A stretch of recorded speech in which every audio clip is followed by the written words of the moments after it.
আসসালামু আলাইকুম viewers, welcome to recipes by Ethan's মম।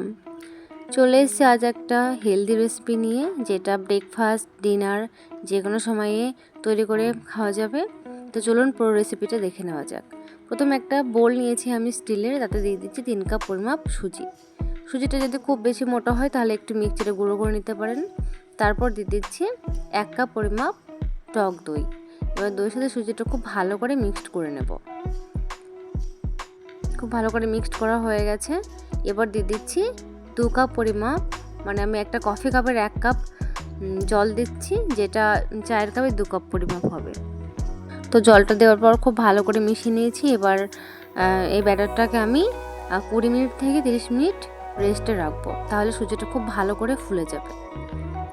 এবার এদিকে আমি কেটে নিয়েছি সবজি। কী সবজি আমি এখানে দিচ্ছি দেখিয়ে দিচ্ছি। পেঁয়াজ দিয়েছি, গাজর, বিনস, টমেটো, ধনেপাতা আর কাঁচা লঙ্কা। আপনারা আপনাদের মানে ইচ্ছে মতো সবজি এখানে ইউজ করতে পারেন। এখানে ক্যাপসিকাম অ্যাড করতে পারেন, আরও অন্যান্য সবজি অ্যাড করতে পারেন। দেখুন সুজিটা এখানে আধা ঘন্টা পরে দেখাচ্ছি কতটা ফুলে গেছে। এবার অনেকটাই ঘন হয়ে গেছে, তাই এখানে আরও জল দিতে হবে। তো আমি আরও সামান্য একটু জল দিয়ে পাতলা করে নিচ্ছি। খুব বেশি পাতলা করার প্রয়োজন নেই, আর খুব বেশি গাঢ় করারও প্রয়োজন নেই। দিয়ে দিচ্ছি সামান্য একটু গোলমরিচের গুঁড়ো। এবার আমি সবজিগুলো সব এর মধ্যে ঢেলে দেব।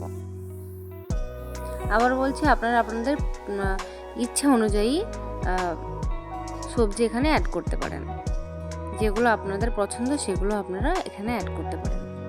ব্যাস, সবজিগুলো আমার সব ঢেলে দেওয়া হয়ে গেছে। এবার আমি দিয়ে দিচ্ছি 1/2 চামচ পরিমাণ বিট লবণ। বিট লবণটা দিলে স্বাদটা অনেকটাই ভালো হয়, আর যদি না থাকে আপনাদের কাছে অ্যাভেলেবেল, তাহলে নর্মাল যে লবণটা সেটা দিতে পারেন। এবার সবগুলো ইনগ্রেডিয়েন্টস আমি খুব ভালো করে মিশিয়ে নিচ্ছি।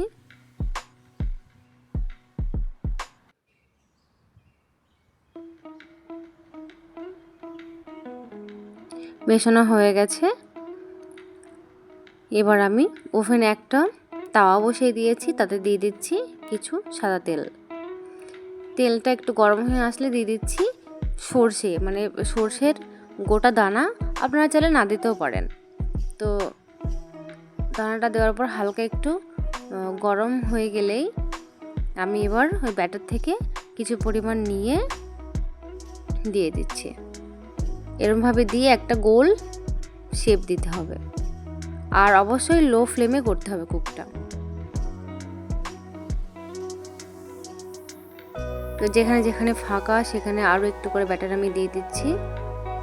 তো পুরো ব্যাটারটা দেওয়ার পর আমি সুন্দর করে একটা গোল শেপ দিয়ে দিচ্ছি। এবার ব্যাটারটা আমি একটা ঢাকনা দিয়ে ঢেকে দেবো। 5 মিনিট মতো ঢাকনা দিয়ে ঢেকে দেওয়ার পর অনেকটাই কুক হয়ে যায়।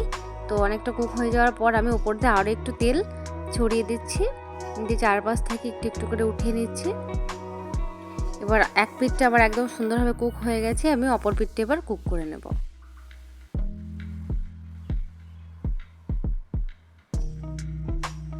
দেখুন দুটো পিঠই আমার খুব সুন্দরভাবে কুক করা হয়ে গেছে। এবার আমি এটাকে উঠিয়ে নেব।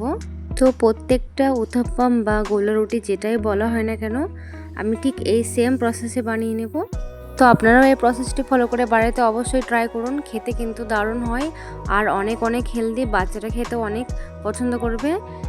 তো আজ এই পর্যন্তই। ভিডিওটা ভালো লাগলে অবশ্যই একটা লাইক করে দেবেন।